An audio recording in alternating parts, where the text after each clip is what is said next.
eu escutava muito uma frase que me marcou, que é: seguro eu pago pra não usar.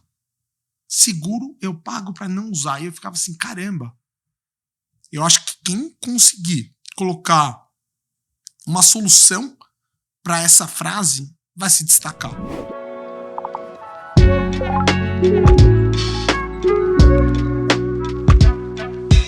Olá, sejam todos bem-vindos ao Tech Talk. Hoje eu tenho o prazer e a honra de estar aqui com o Felipe Genovese. Ele é Head de Parceria e Negócios na Justus, com mais de 15 anos de experiência no varejo, incluindo passagem pela Nike e Red Bull, duas empresas super legais, né? Vamos entender como isso compôs a carreira dele e como tem impactado hoje dentro da Justus.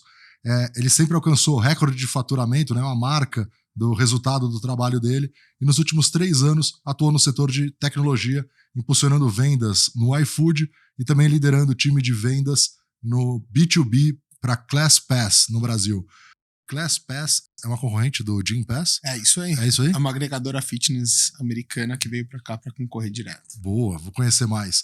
Então, a gente vai conhecer agora a expertise, a visão estratégica que ajudam a inspirar o Genovese e toda a equipe em que ele trabalha. Tudo bom, Felipe? Tudo bem, Emir. Prazerzaço estar aqui falando com você. Prazer meu, obrigado por ter topado o convite. Tenho conversado mais frequentemente com o pessoal da Justus e sempre fico muito impressionado o time que vocês montaram, né? Estou tentando lembrar agora de cabeça, eu sou péssimo de nome, mas enfim, é um time super, super legal. Mas eu queria entender um pouquinho da tua trajetória antes, né? Eu fiquei curioso para entender a parte de esportes, né? O pessoal estava na pré-entrevista batendo um papo com você, falou sobre corrida, sobre skate, sobre uma série de coisas. E como que é isso para você e como que você acha que isso impacta também nos negócios e no dia a dia corporativo? Legal. Eu comecei nos esportes muito cedo. Acho que foi pela minha mãe nunca ter aprendido a nadar. Uhum. Então ela me colocou na natação quando eu era muito pequenininho. E quando eu tinha uns 8 anos, uma treinadora de uma academia de bairro me viu, e ela era treinadora do Juventus. Eu sou da Moca, né? Então era perto também da minha casa.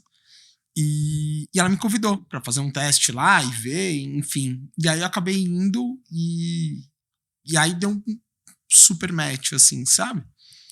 E eu comecei a nadar, de fato, com 8 anos, de segunda a sábado já, Caramba. com um plano de treinos. Fiquei nisso por quase 8 anos.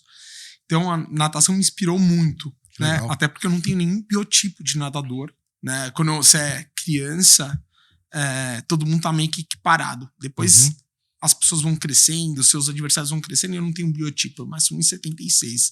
Eu lembro quando eu tinha, acho que 12, 13 anos, já tinha uma galera de 1,80 que competia comigo.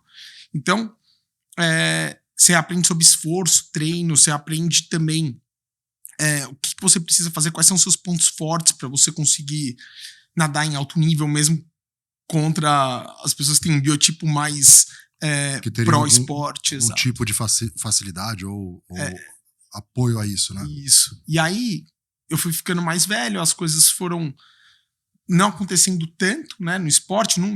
Eu tinha certeza que eu já não seria um atleta olímpico desde muito cedo, por mais que meus pais sempre tiveram essa esperança. E aí, eu sempre gostei de surfar, andar de skate, e aí acabei andando de skate de fato. E aí competindo, disputando campeonato brasileiro amador, correndo bastante aí, alguns campeonatinhos Brasil afora, e até sofrer uma queda e machucar a coluna, e aí, putz, né, ter que tomar um rumo na vida de fato. E foi só depois disso, de alguns traumas e até desistir de alguns sonhos, que eu falei, bom, eu acho que eu vou ter que ter uma vida mais convencional a partir de agora. E isso foi com quantos anos? Isso eu tava com 19. Tá. 19 anos. E foi aí que você foi morar fora ou não? Não. Aí eu primeiro decidi, né? Falei, vou estudar alguma coisa, vou fazer faculdade. E aí foi meio ao acaso ter escolhido o curso. Eu escolhi administração de empresas, não que fosse alguma coisa que eu olhava com grandes olhos. Foi, acho que, olhando por algumas facilidades, sempre fui um cara de exatas, mas sempre tive um tato legal com humanas, gostava de política já desde muito cedo. E falei, bom, talvez ali eu consiga me encaixar. E aí acabei entrando na PUC, porque tinha alguns amigos que faziam PUC aqui em São Paulo e eles adoravam, né? E aí eu falei, bom, tá aí, vou prestar lá. Meu pai tinha feito PUC direito quando ele era jovem também, então ele falava muito de como foi a faculdade pra ele. Eu falei, cara, então acho que eu vou seguir essa tradição. E aí eu estudei na PUC por alguns anos, comecei a trabalhar na PUC também, né? Meu primeiro estágio foi numa empresa júnior na faculdade. Sim. E foi muito especial para mim, porque é uma empresa que você não ganha nada por isso, então vira meio como uma incubadora de alunos. E aí seu primeiro estágio não é tirar xerox pra galera, ficar, sabe, montando planilha sem nexo. Então você começa de fato a aprender. E a empresa júnior da PUC chama PUC Júnior Consultoria. E a gente prestava consultoria e realizava eventos. Tá. Né? E aí toda a consultoria, obviamente a empresa cobrava por isso, mas aí todo o lucro era revertido nos colaboradores, nos alunos para desenvolvimento. Então foi uma época bem legal, assim, né? Obviamente, toda a consultoria é apoiada pelos professores. Então, quem está prestando a consultoria, de fato, é um cara que é mestre já, que já tem sua própria consultoria, só que ele ajuda os alunos, ensina os alunos o mercado, enfim. E é bem legal, porque tem muitas empresas que procuram isso por ter um baixo custo. Sim. E ter alguém que é experiente há muitos anos já no mercado por trás. Interessante que, assim, eu fiquei na cabeça, né? Eu acho que eu tava pensando isso enquanto você tava falando. Alguns esportes, ele é muito fechado dentro de um mesmo ambiente, assim, né? Eu digo socialmente até. É isso. Talvez natação seja, tênis enfim, tem alguns são. Mas skate, não, né? Eu tenho pelo menos a impressão, não sei se é real, mas eu tenho a impressão de que ele é muito mais diverso do que outros esportes. Né? O skate não tem, obviamente, uma comunidade muito forte, né? Tem aquele lance de ser verdadeiro com isso. Tem muito skatista que poderia ser, inclusive, quase campeão mundial, assim, mas preferem não competir. Então tem aquele lance de contra-competição também. Legal. Principalmente na minha época. Hoje em dia, como tá popularizado, na minha época era bem marginalizado, né? Então você falar que, ando de skate, ninguém te olhava de um jeito... Você tava fazendo esporte, parecia que você tava fazendo um negócio errado, né? Exato. E hoje você vê a Raíssa, você vê o Pedro Barros, né? A galera arrebentando aí em Olimpíadas. E aí você vê um monte de criança começando a andar de skate. Hoje você vê pista de skate particular a cada esquina quase. Na minha época, tinha que ir pra São Bernardo andar, você tinha que pegar era muito mais difícil, ou você andava na rua, de fato, né? Que foi onde foi a maior escola de todo mundo. Tinha algumas no Morumbi também, mas como era longe da minha casa, então a gente acabou andando mais onde era mais perto, onde a gente conseguia, enfim, né, exercer o esporte. Sim. E você estava contando sobre a PUC, né, nessa experiência em empresa júnior. Você tem a oportunidade na empresa júnior não só de ver o professor naquela dimensão de catedrático, assim, né, de dar aula, mas como ele é na prática, né, como é a vida real, né? Exato. E a linha de raciocínio, né? Porque às vezes você vai fazer um case na faculdade, é uma coisa. Agora, quando você tem um cara que faz isso o dia inteiro, que ele trabalha com isso há muitos anos e é professor, ele te mostra qual que é a teoria aplicada na prática para isso acontecer. Então, foi muito especial. E eu acho que foi por ali, pela empresa júnior, que eu conheci pessoas que eram muito inteligentes, muito, muito, muito especiais. E aí me veio a ideia de, bom, meio que quando você faz uma empresa júnior, você entende que as pessoas que estão ali, elas estão na faculdade, estão para aprender também e tal, mas elas querem algo a mais. Não é à toa que a pessoa opta por trabalhar 1 ano, ou às vezes mais de 1 ano, sem ganhar nada em busca de conhecimento. Então, eu acho que por esse convívio, eu acabei me fazendo algumas reflexões. Como que eu vou me diferenciar no mercado? O que eu vou ter para me diferenciar no mercado? Né? E aí até com algumas coisas também pessoais. Então eu olhava para isso e falava, caramba, eu preciso ter um diferencial. Tá. Então ali começou, acho que, despertar minha vontade de querer morar no exterior, de fazer uma coisa fora, de buscar um conhecimento ou um diferencial versus o mercado que eu falasse, bom, isso aqui pode ser um ótimo cartão de visita, né? E foi por ali que eu acabei criando esse desejo, e aí o desejo foi de fato, né, consumido quando eu já saí da empresa júnior, arrumei um estágio em outro lugar que ficava na Paulista, assim, e eu tava trabalhando social, terno e gravata, numa quinta-feira super ensolarada, assim como hoje.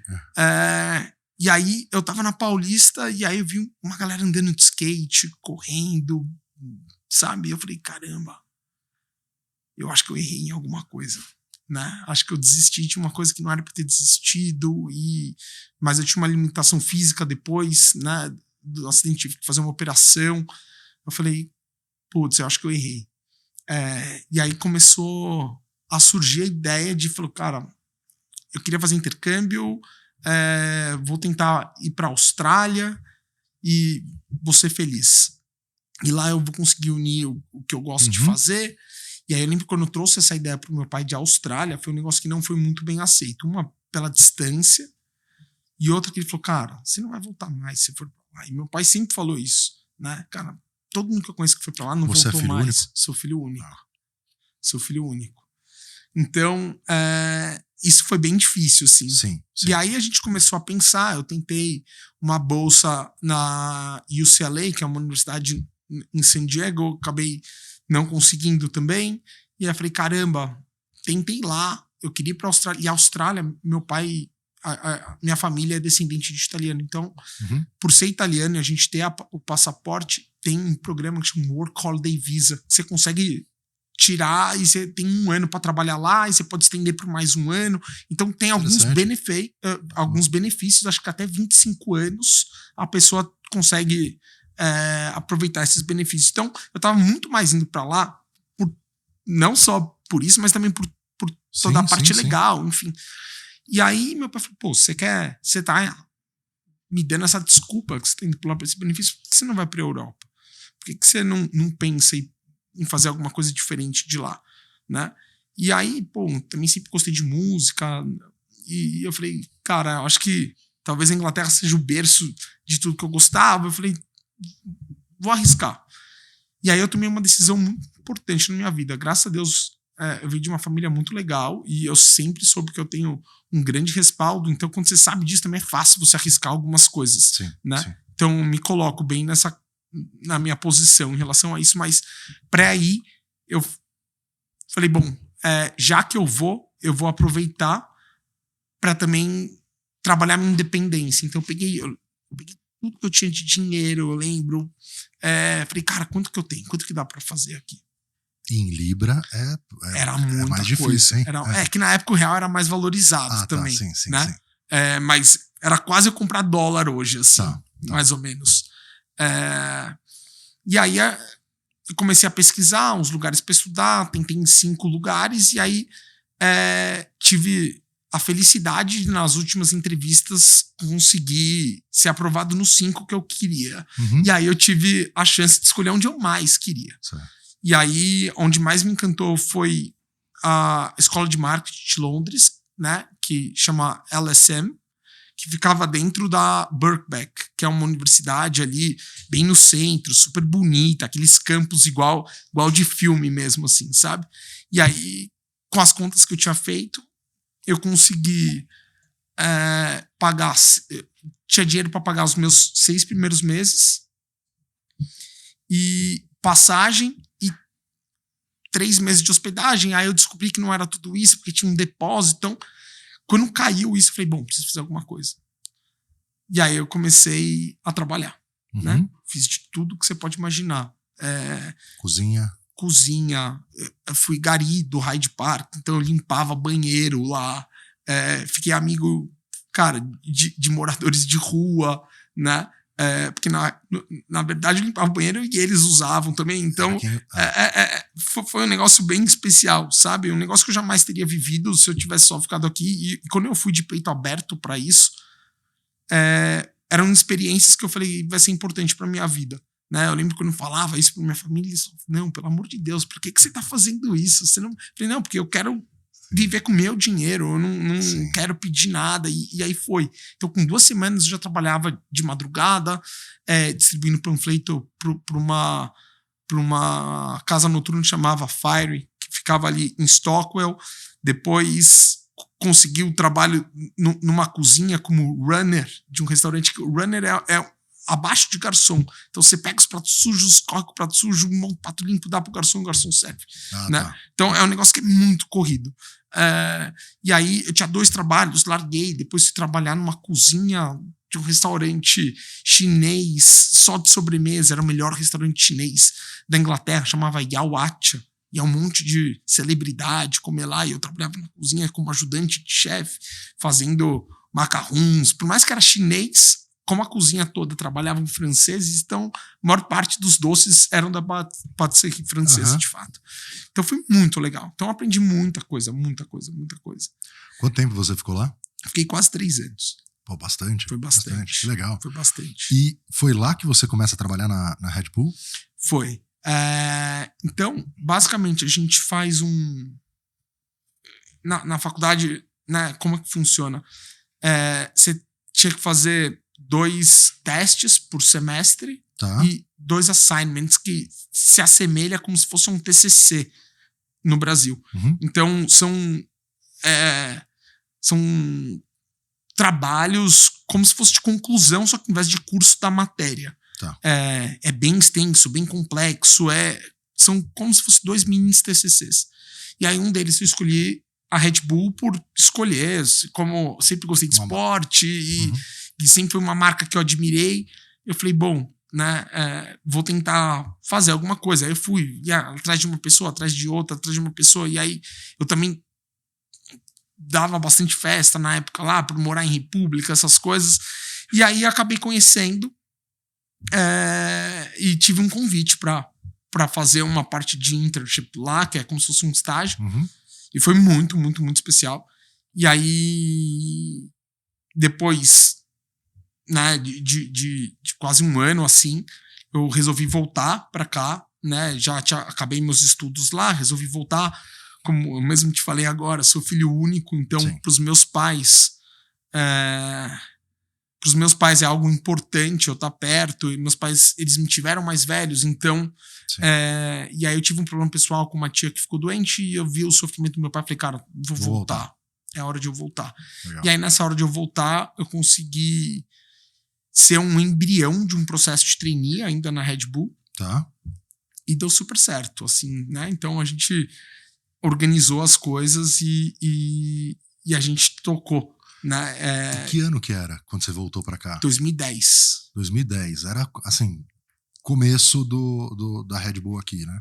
Começo da Red Bull. Não era começo da Red Bull aqui. A Red Bull aqui acho que começou na década de 90. Já tinha. Década de 90 tinha? Já tinha aqui. Não, desculpa. Acho que na final da década de 90. Eu não vou. Talvez eu esteja falando alguma besteira. Mas não era tão começo assim. Não era tão começo. Já tinha uma estrutura, já tinha uma galera que da Red Bull daqui já tinha viajado para abrir vários países na América Latina. Eu acho que no Brasil não era tão. Obviamente, você vai comparar com hoje, era super começo. Mas na época não, né?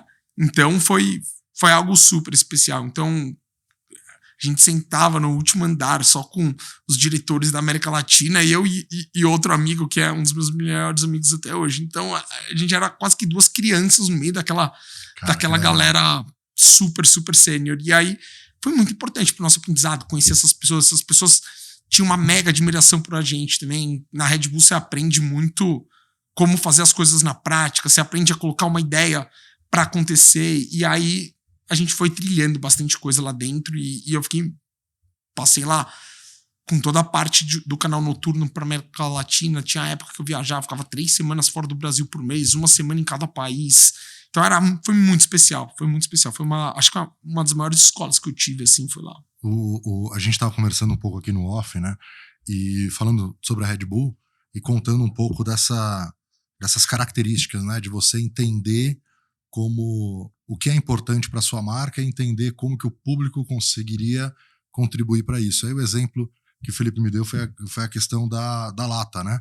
De ter visibilidade da lata, né? Não adianta eu estar bebendo minha bebida com Red Bull ou qualquer energético se eu não sei qual é esse energético. Exato. Né? E como que foi isso? Como que foi essa história aqui no Brasil?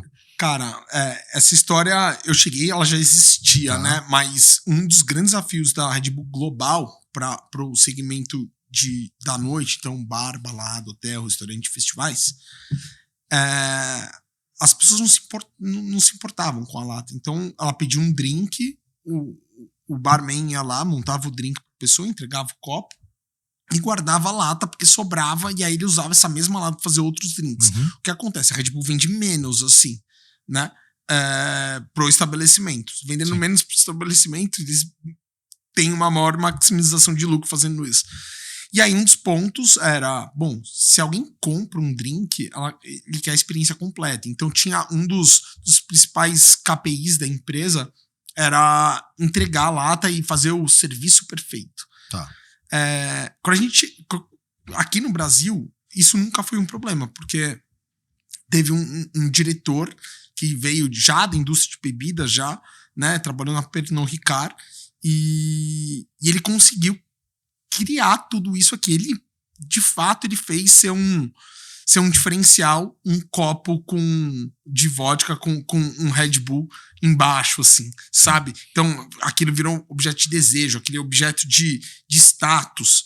E então, era um KPI que, no internacional, eles sempre lutavam para conseguir, né? E aumentar cada vez mais a participação disso nas auditorias, e aqui no Brasil era sempre 100%, porque todo mundo comprava a lata e já vinha. Então, é muito importante como você vê, né, a liderança e entende, e o pessoal que entende os costumes e como se consegue entrar nisso, né? É quase que, né, psicológico, né? Ele entra numa esfera diferente, assim.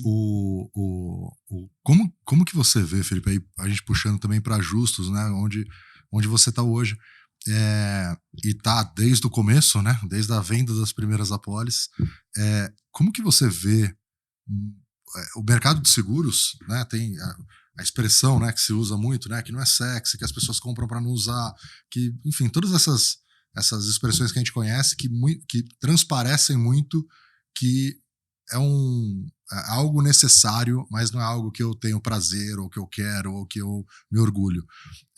Tendo passado Red Bull, Nike, iFood, né, empresas que conseguiram construir esse elo com o consumidor, o que você enxerga do mercado de seguros, ou qual que é o grande desafio para você ter saído dessas empresas e ido trilhar numa startup, né, numa empresa que estava começando ali, como é a Justus? Legal. Seguros, de fato, né, é uma brincadeira que o mercado faz, e quando eu escutei, eu fiquei super pensativo. Ninguém acorda falando, hoje eu vou comprar um seguro, pelo menos aqui no Brasil. Que legal, hoje eu vou comprar um seguro. Nunca vai ser uma compra por impulso, a pessoa comprar um seguro de fato. E a Justus, eu acho que o propósito da Justus foi muito, muito, muito interessante. Isso que me atraiu e me fez querer muito fazer parte dessa história. Primeiro, a Justus é uma seguradora digital que facilita o entendimento do seguro. Eu lembro quando eu fechava seguro para os meus carros, eu pegava uma pólice e não entendia nada do que estava lá. Eu não sabia ler nada. E a gente tem uma instrução, né? E você olha aquilo e você fala, meu Deus, o que significa cada coisa dessa? Né? Então tem todo um segurez por volta disso. Perfeito. Então, a Justus, quando ela veio de um jeito digital, de uma forma digital super fácil, um entendimento. Então, tendo uma jornada muito, muito, muito simplificada de um processo de seguros. A inspeção, por exemplo, da Justus são 5 fotos que você mesmo faz através do aplicativo. Então, é um negócio muito simples. Então, essa facilidade, de fato, me encantou. E aí, eu acho que saber que você vai fazer parte de uma revolução no mercado, que a Justus, de fato, né, ainda está trilhando isso, e eu tenho certeza que a gente vai conseguir trazendo uma telemetria, recompensando bons motoristas, né? E ainda ter um programa de recompensas tão bem amarrado, isso me faz olhar e falar, bom, a gente está no caminho certo, a gente tem um grande mercado ainda para percorrer, né? A gente está vindo aí para agregar, ser uma opção de diferencial de produto. Nosso mix de produto é completamente comparável com qualquer outra tradicional hoje de mercado. Então a gente tem cobertura compreensiva, terceiros, tudo que qualquer outra tradicional tem, mas de um jeito fácil.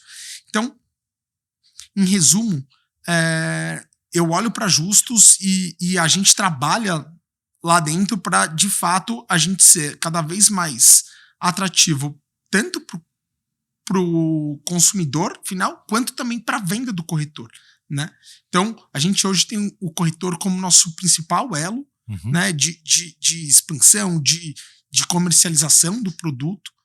E não adianta também eu olhar só um usuário final e eu não olhar toda uma cadeia. Então, hoje, para o corretor, a gente consegue também dar atributos que fazem a Justus ser uma ótima opção para ele e ele enxerga isso. Sim. Então, fazendo um paralelo, né, a gente falou do diferencial da lata na Red Bull. Perfeito. E eu acho que esse é o nosso grande diferencial que a gente consegue de mercado. Então, ser um seguro de rápida contratação. Então, tem gente que contrata em 4 minutos até um seguro. São poucos cliques, você consegue ter um seguro contratado. A gente recompensa bons motoristas, o que é muito bom ter essa fala, porque nosso risco acaba também sendo menor, por deixar claro isso, já que a gente trabalha com a telemetria. E a nossa telemetria, ela é muito intuitiva. Então, a gente trabalha os 5 principais pontos que mais causam riscos, né, de sinistros, que basicamente é velocidade. Então, o quanto você dirige dentro das velocidades das vias. Perfeito. Aceleração. Então, o quão rápido você sai de uma inércia, você está no farol, o quanto rápido você aperta ali o pé no acelerador para você disparar. Frenagem. Então, você não está preparado, você está, enfim, né? Desatento. E fica freando bruscamente. E aí você freia bruscamente alguma coisa. Você sabe que a chance disso rolar um acidente é altíssima. Curva. Então, quão suave esse segurado faz a curva. E, por fim, direção focada. Hoje, você dirige por aí, você vê todo mundo dirigindo, andando com o carro e com as 2 mãos no celular, interagindo com o WhatsApp. Sim. Isso é um absurdo, né? Então a gente consegue, obviamente, a gente não chega no detalhe de saber o que ele tá fazendo, mas a gente sabe que ele tá interagindo com a tela do celular.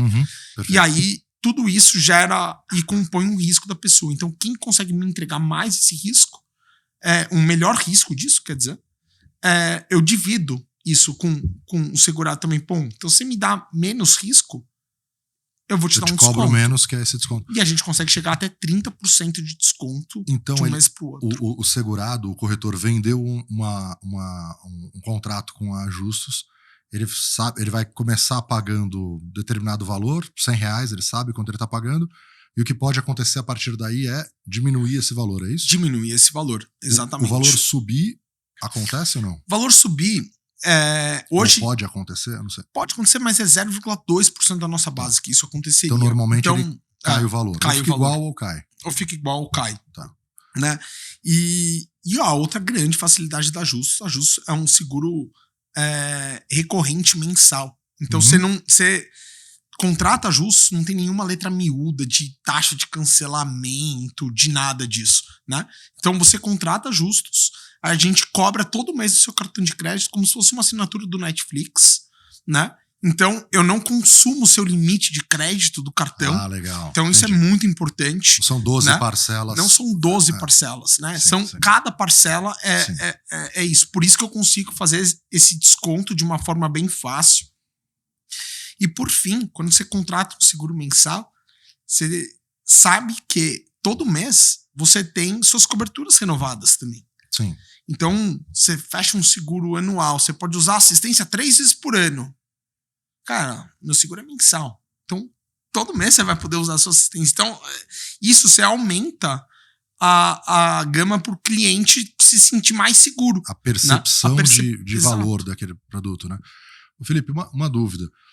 No começo, quando surgiram as insurtechs, pelo sandbox, enfim, o processo regulatório, tinha um medo do mercado de seguros, principalmente dos corretores, que esse modelo obrigatoriamente faria venda direta. E esse sempre foi um assunto, porque no Brasil é regulado a venda, enfim. Hoje eu sei que não é essa a realidade de vocês, e vocês buscam o canal via corretor para distribuição do produto, enfim.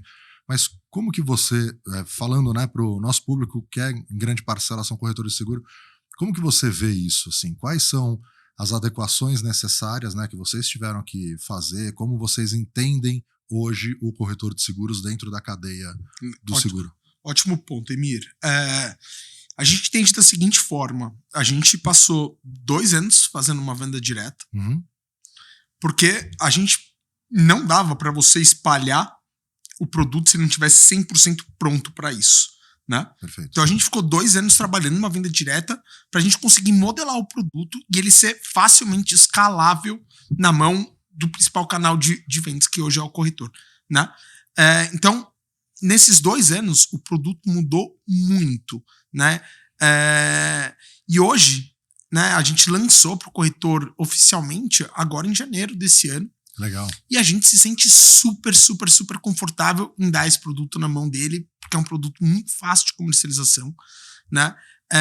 É um produto que tem todas as coberturas, então hoje você consegue concorrer com seguradora tradicional até quem faz proteção veicular, né? Então a gente consegue atender toda essa gama e a edição do produto, né, do mix de produto pro cliente, pro corretor é muito fácil. Por quê? Porque toda a nossa usabilidade é muito fácil, toda a nossa interação é muito fácil. Então, pro corretor, né, por que a gente lançou agora em janeiro de fato? Porque a gente precisava estar com o produto certo e o produto correto para ele conseguir de fato escalar. Nosso diferencial pro corretor, eu acho que são alguns pontos. Eu consigo dar pro corretor um negócio que o corretor não consegue comprar, que ninguém consegue dar, que é tempo.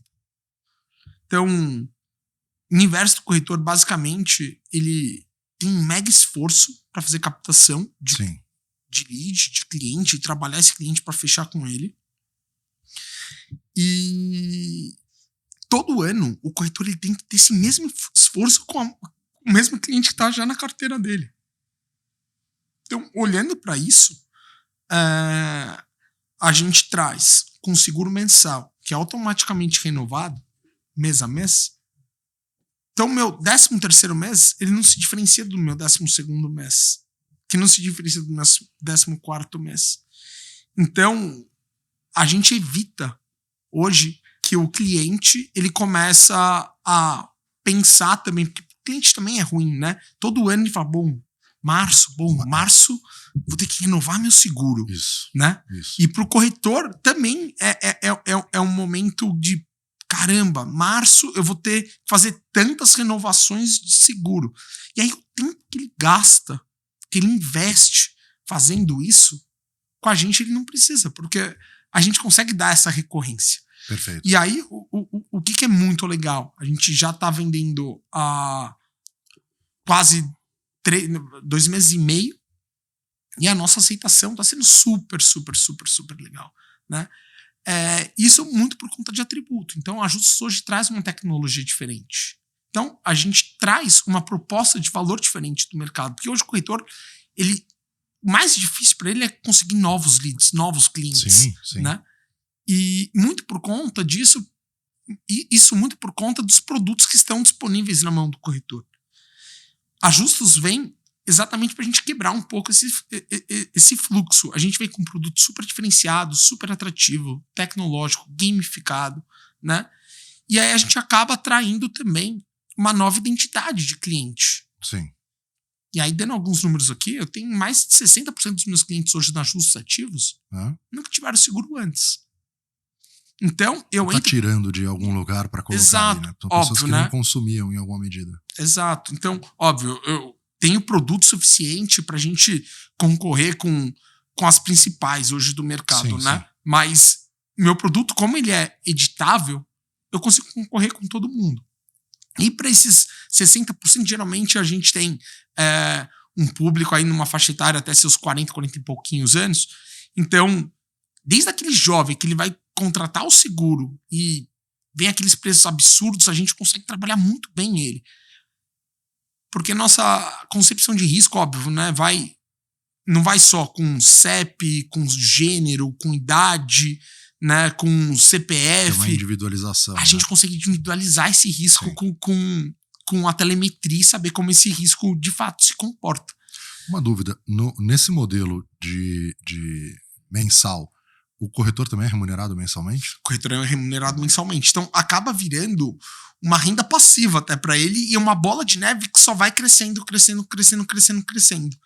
E aí isso faz muito sentido, né? Sim, sim. Eu comecei falando, né, pessoal, do time da Justus e tudo mais. A gente tem conversado bastante, né, com a Justus, a gente está desenvolvendo para entrar no teleporte, enfim. E o feedback do pessoal aqui, né, dividindo com você também, mas o feedback do pessoal é realmente parecido com o que eu tô vendo do Felipe, de uma certa paixão, uma vontade de fazer bem feito, uma vontade de fazer melhor, Então, enfim, eu acho que essa cultura, essa forma de olhar como companhia, né, que a gente está dando exemplo de Nike, Red Bull, iFood, ela é fundamental para efetivamente você criar um produto que na rua vai ser bom. Porque no primeiro momento, como teve uma etapa de venda sem o corretor, aí quando a gente fala, não, é para aperfeiçoar o produto para o corretor, mas de fato porque hoje tem uma maturidade, né, até da parte de telemetria, que é mais fácil, né? No começo, a pessoa tinha que primeiro rodar para depois contratar o produto, né? Aí você fala, não, peraí, aí fica difícil. Então contrata e você tem um mês para rodar. É essa uma das mudanças, né? A gente fez isso exatamente porque da outra forma a gente entende que a nossa penetração via corretora ia ser muito baixa. Sim. Porque ninguém talvez se planeja com tanta antecedência assim para você comprar um seguro. Você sabe porque, caramba, depois de amanhã vence meu seguro, preciso contratar um novo, né? Então a gente mudou isso de fato pra gente deixar mais atrativo e mais eficaz e tirar qualquer tipo de fricção na hora da venda do corretor. A gente joga essa telemetria para frente. Então o cliente hoje ele compra o produto, ele tem 30 dias para ele dirigir até 80 km. E é aí que a gente faz o balizamento do preço. Tá. Então, ele chega pagando um valor, depois de 30 dias, ele consegue, né, ter o balizamento desse preço. E mais do que isso, tá, Emir? A gente, dessa forma, também lançou nosso programa de recompensas, que se chama Clube Justus. Uhum. Então, não é somente com desconto que a gente trabalha com o cliente, a gente também trabalha com uma gamificação, com uma usabilidade legal. Eu tava contando para você aqui em off, as 100 primeiras apólices eu fiz questão de vender sozinho. Exatamente para entender qual que é a jornada do cliente, aonde que o cliente parava, quais que eram as principais dificuldades do cliente. E durante essas conversas que eu tinha, eu escutava muito uma frase que me marcou, que é: seguro eu pago para não usar. Seguro eu pago para não usar. E eu ficava assim, caramba.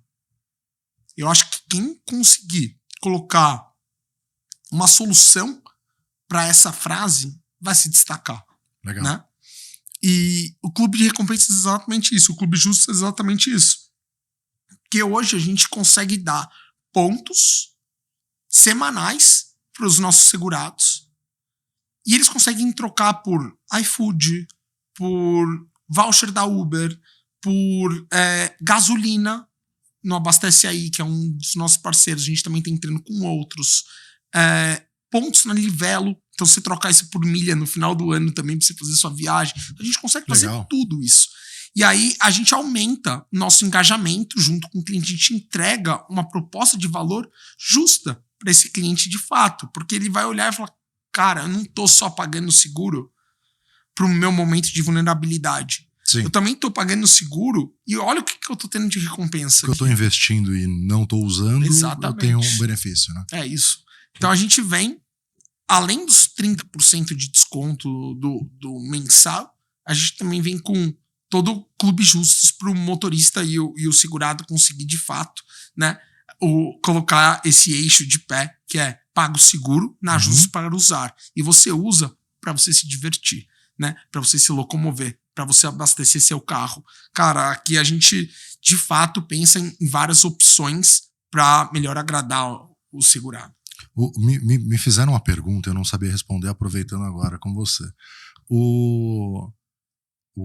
Hoje, inclusive, né, uma pessoa de dados aqui da Tex estava falando, cara, eu baixei, eu tô usando telemetria e tal, mas, pô, eu não dirijo mal assim, mas eu tenho andado mais de Uber do que eu dirigido. Legal. Então, eu preciso desligar minha medição para não ser tarifado pelo como o outro está dirigindo, não eu? Ótima pergunta, Emir. Primeiro, né? E isso é muito legal. Você consegue fazer a telemetria independente de você contratar ou não. Tá. Então, você consegue trabalhar lá e se acumular seus pontos. Eu posso ir melhorando o meu score sem ser cliente ainda. Sem ser cliente ainda. Baixa o aplicativo, lá você vai ver, é bem legal, é super convidativo. Legal isso. E aí você vai acumulando seus pontos. Quando você se torna cliente, esses pontos ficam aptos para você resgatar, né? E em relação à telemetria... Isso é legal, desculpa, isso é legal até para o corretor ter a experiência, né? Se você quiser ter a experiência como seria o seu segurado, acho que vale a pena você baixar e ter, né, um pouco dessa experiência e ver como seria. Eu nunca usei, vou usar, vou ver o quão bem eu dirijo. É muito legal. E em relação ao Uber e tudo mais, a gente trabalha com inteligência artificial também. Então, basicamente, a gente dá o score, a nota da direção, com base nos 5 critérios que a gente mencionou, nos seus principais trechos. Nos demais, você tem lá uma aba que se chama Outras Viagens e você também consegue falar que era você ou não dirigindo. Ah, tá, que legal. Então, tanto para quando era você tá indo de Uber pro trabalho, então é o mesmo trajeto, mas não era você dirigindo, porque, cara, você não vai ficar no Uber sem mexer no celular, por exemplo, né? Então você tá lá interagindo, falando no WhatsApp, falando no Slack, falando com a galera do trabalho, se organizando a vida até você chegar lá, você consegue ir lá e clicar, bom, essa viagem não era eu o motorista, eu estava de passageiro. Aí isso é desconsiderado do seu score. Entendi. Simplesmente assim. Entendi. E também a recíproca é verdadeira. Então, por exemplo, é um trajeto que você está fazendo, que você não faz, e por alguma razão ele não foi mapeado como você dirigindo, você consegue entrar lá e falar, bom, esse trajeto não foi mapeado como se eu estivesse dirigindo, mas fui eu. Então, legal. Você vai lá e você fala, eu era o motorista principal disso aqui. E aí a gente conta isso também. Legal. Então, a gente tenta sempre ser o mais fácil e acessível para a gente não ter esse tipo de dor de cabeça, né? Então é bem tranquilo. O que você vê, Felipe, como tendência para o mercado de seguros? O que você imagina para os próximos anos? Eu imagino, de fato, que a gente tem, né, 70% da frota sem cobertura. Então, eu imagino que outras startups, assim como a gente, vão surgindo no mercado, né? Outras insurtechs vão surgindo no mercado exatamente para entender como que a gente consegue crescer e pegar, de fato, essa parte boa do risco dos 70% e aí, obviamente, também competir com os outros. E para mim isso é muito importante, né? Quando alguém fala, bom, tá chegando não sei quem mais, abriu mais uma aqui, e pra gente é ótimo, porque a gente cresce como categoria, né? E aí, quando a gente vai entrando e vai conversando com as pessoas, vai entrar uma outra, igual como a Justos faz, legal, igual como tal outra faz. Isso é importante a gente ter esse tipo de referência. Então hoje pro mercado de seguros, eu enxergo que cada vez mais a gente vai usar a tecnologia para ter um maior mapeamento de risco e entregar um melhor produto e preço e serviço pro cliente final. E aí eu também aproveito para contar um pouquinho como está a nossa trajetória nisso, né? Então, hoje, o produto da Justos está muito, muito, muito redondo e fácil para o corretor, por algumas razões, né? Eu falei já para você sobre a renovação automática, que a gente dá tempo para o corretor, mas a gente dá também tempo em outros pontos. Por exemplo, né, sem tirar o protagonismo do corretor, porque se o corretor quiser fazer esse meio campo, ele também pode, mas hoje a gente tem tudo num único lugar, que é o aplicativo. Então, se você se envolveu com um sinistro, se seu carro foi roubado, se precisa de uma assistência, Você coloca, você consegue falar o que você precisa e pela sua própria geolocalização a gente consegue te achar, né? E o mais legal, bem breve, provavelmente até meio desse ano, a gente já vai estar com 100% integrado no nosso produto, o guincheiro chegando até você, quanto tempo falta. Então, todo esse tipo de usabilidade. Eu vi uma prévia disso com o Daval, ele tava mostrando. Legal. Ficou muito legal. Ficou muito legal. E aí a gente, de fato, né, coloca o cliente do corretor em primeiro lugar sempre. Por quê? Porque a gente dá facilidade para ele fazer. Sim. Se ele quiser reportar para o corretor e o corretor fazer, ele também consegue fazer. A gente tem canal de atendimento exclusivo para o corretor para ele conseguir tocar isso. E aí, compartilho uma notícia super legal, né? Hoje, no Brasil, nos últimos 12 meses, a Justus foi a melhor seguradora, por exemplo, ranqueada no Reclame Aqui pelos clientes, muito por conta do serviço que a gente está trazendo. Em fevereiro agora, a gente ganhou o selo RA1000, né? Então foi super obrigado. Foi muito prazeroso pra gente olhar toda essa evolução. Então, quando um corretor vende Justus, né, ele tá vendendo segurança, ele tá vendendo agilidade, ele tá vendendo mais do que só o seguro pro cliente dele. Né? Ele sabe que, com certeza, com a Justus, a gente vai entregar um serviço de qualidade pro cliente dele, de segurança pro cliente dele, porque no final a relação é ele com o cliente, né? A gente é um apoio para tudo isso acontecer. A gente é quem garante que tudo vai ficar tranquilo no momento de vulnerabilidade do cliente. Mas pro corretor em si, putz, é muito ruim quando você vende alguma coisa e aí o cliente que você vendeu tem alguma experiência negativa, né? Então a gente tenta sempre deixar essa tríade muito bem amarrada para, de fato, a gente conseguir proporcionar um melhor serviço. A gente estava batendo um papo, né? Você estava contando sobre a Nike e que você foi o responsável, um dos responsáveis por escolher o mix de produtos na época da Copa, da Olimpíada e tal. E eu imagino que isso tenha sido uma experiência muito interessante porque o Brasil é muito diverso, assim, né? Assim, imagino que você tenha necessidades, desejos muito diferentes. E o mercado de seguros, como vocês atuam nacionalmente, também não é diferente. Né? Tem necessidades diferentes, tem formas diferentes de se fazer. Tem lugares que a pessoa está acostumada a falar com a seguradora, tem outros lugares que ele vai falar com o corretor de qualquer forma. É isso. Quais têm sido esses aprendizados? Hoje vocês já estão nacionais? Estamos nacional, o Brasil inteiro. Qual que é o limite do valor do veículo? O valor do veículo hoje é 250 mil. Obviamente, de tempos em tempos a gente revisa isso para a gente ter uma maior atratividade. Todo o nosso limite de terceiros tá nesse momento em 150 mil, então até 150 mil a gente cobra. A gente também já tá estudando e deve ser bem em breve a equalização dos 250 mil dos dois lados, então tanto para terceiros quanto para FIP. E aí, você falando um pouco de mix de produto, é o que a gente escutava bastante. Então, quando a gente começou a vender, a gente vendia por fração de guincho. Então, até 100 km, 200 km. E aí que a gente falou, eu queria limitado. Mas o cara só ficava, às vezes, no município dele. E falou, então vamos atrás de oferecer guincho limitado e melhorar o mix. A gente foi lá, hoje todo o nosso guincho é limitado nacional. Eu quero também alguma coisa para minha casa, porque tem outras seguradoras que oferecem. A gente foi lá, hoje a gente também oferece, tem do produto da Justus, uma assistência residencial também. Para encanador, chaveiro, né? Eu queria alguma coisa que fosse pequenos reparos que eu tenho, que eu já vi em algum lugar. Hoje a gente já lançou, tem menos de um mês, assistência de pequenos reparos, assistência pneu para buraco. Então, esse mix de produto é exatamente fazendo um paralelo, né, do que você falou, é o que a gente também faz aqui. Só que a diferença daqui para lá a gente faz com base em venda.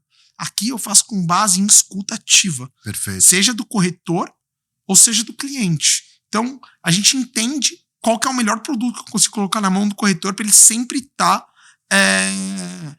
com munição suficiente para ele não conseguir perder uma venda com a gente, sabe?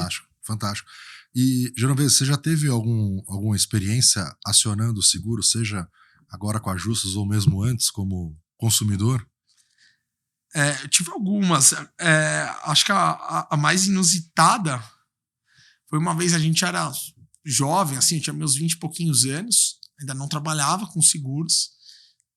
E a gente fez uma viagem pra Boiçucanga. A gente ficou na casa de um tio, de um amigo, e era uma casa que tava meio que abandonada, o chão meio que furava quando pisava. Parecia aqueles episódios do Chapolin, sabe?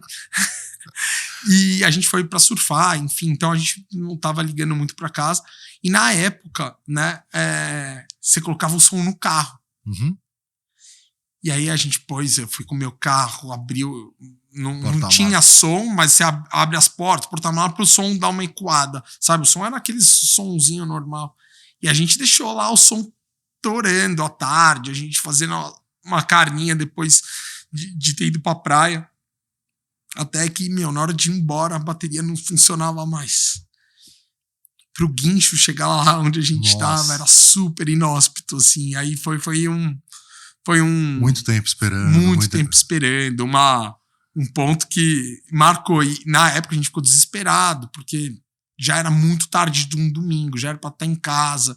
E aí você vai ficando super ansioso, sabe? Porque você falou, caramba, amanhã tem que trabalhar, amanhã tem que fazer um monte de coisa. E tá dando 1 da manhã, ainda tô aqui em Boiçucanga de uma manhã já de segunda, né? Mas aí, no final, a gente conseguiu resolver e foi bem legal. Legal, boa. Ô Felipe, a gente chama aqui de minuto final, né? Mas para te conhecer mais, para as pessoas te ouvirem, e queria te perguntar qual um lugar inesquecível para você? Lugar inesquecível para mim, com certeza, foi Inglaterra, foi Londres. Foi onde eu consegui, de fato, me olhar no espelho e ter a formação de uma pessoa lá, sabe? Porque até então, a gente estava sempre tão cercado, tão protegido. Tá lá, sozinho, tá por você. Foi meu lugar inesquecível, foi lá, com certeza. Legal. E um sonho realizado? Sonho realizado? Bom, hoje eu sou casado e tenho 2 filhos. Que legal. E uma menininha de 4 anos e meio e um menino de 1 ano e meio. Então, o maior sonho da minha vida foi ter uma família, sabe? Eu sempre olhava pra família que meu pai e minha mãe criaram, que meus avós criaram, e eu falava, caramba, um dia eu quero ter isso também. A gente vem de cultura italiana, sempre tinha gente pra caramba na casa, essas coisas. Então era uma coisa que eu queria e, graças a Deus, consegui. E qual um sonho que você quer realizar? Pra onde você tá mirando? Que eu quero realizar? Bom, eu quero realizar vai ser meio demagogo, mas a gente quer se tornar uma das maiores seguradoras do Brasil e eu quero estar junto nisso, liderando todo esse time pra gente conseguir esse status. Então, legal. Acho que eu junto isso no profissional um pouco, sabe? A gente se dedica muito, a gente trabalha muito, super amor que a gente tem, é um negócio que confunde até, sabe, o âmbito pessoal e profissional de tão próximo que todo mundo é aqui e quero ver todo mundo que tá aqui vencendo junto, assim, sabe? Então, a gente liderar pra chegar nesse ponto vai ser muito incrível. Boa. E um livro? Um livro?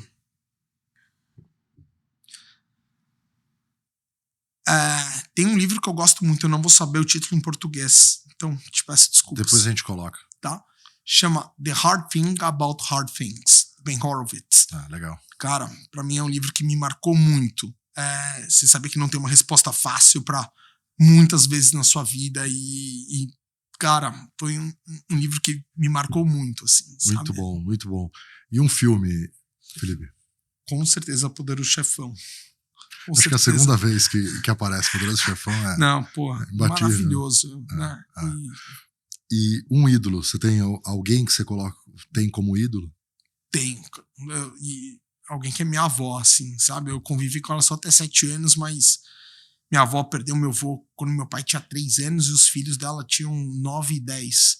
E minha avó não passou necessidade, ela correu atrás, foi ter barraca na feira para vender panela e aí conseguiu, no final, ter uma qualidade de vida muito boa, entregar meu pai, meu tio e minha tia com ótimas condições de vida, assim, matando touro a unha. Meu pai falava isso, então minha avó é meu grande ídolo. Qual o nome dela? Dona Mariquinha. Dona Mariquinha. Legal, legal. E tem uma frase que te define ou que você gosta muito? Tem uma frase que me define, mas tem uma palavra que é obstinado. Então, tudo que eu faço na vida eu faço pra ganhar e pra dar certo, sabe? Acho que muito por conta do esporte e por tudo que eu passei, eu não desisto, eu vou pra cima e, cara, acho que eu também tenho um santo muito forte, porque a galera que me olha lá de cima também me ajuda bastante para as coisas acontecerem e sempre acontece, sabe? Então, eu acho que seria essa, assim que eu me definiria. Pô, incrível. Felipe, obrigado. Obrigado pelo papo, obrigado pela oportunidade, por ter reservado um espaço na tua agenda pra gente conversar. Como eu disse, né, tem sido uma experiência muito legal com o pessoal da Justus. A gente já conversou muito lá atrás, em outros momentos, e sempre foi uma conversa muito boa, o pessoal muito inteligente e muito afim de fazer acontecer. Então, pra gente é um privilégio ter vocês por aqui. Quem quiser falar com você, por onde é melhor? Pelo Instagram, pelo LinkedIn? Como que chega até você para bater um papo? Legal, pode ser pelo LinkedIn, Felipe Genovese, vou estar lá.